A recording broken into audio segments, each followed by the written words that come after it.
Ito ang GMA Regional TV News. Balita sa Visayas at Mindanao mula sa GMA Regional TV.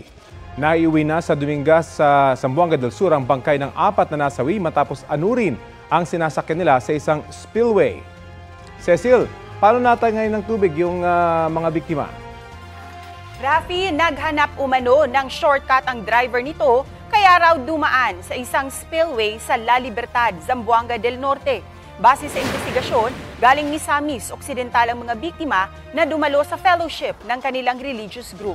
Pauwi na raw sila noon sakay ng hiniram na rescue vehicle ng LGU. Ayon sa pulisya, mataas ang tubig nang tumawid ang sasakyan sa spillway, kaya ito natangay ng tubig. Kabilang sa mga nasawi ang isang kapitan ng barangay, kanyang 11 anyos na anak at 2 pa nilang kaanak. Nakauwi na rin ang 12 iba pang nakaligtas. Nilinaw naman ng Dumingag LGU na may pahintulot ang pagpapagamit sa kanila ng rescue vehicle.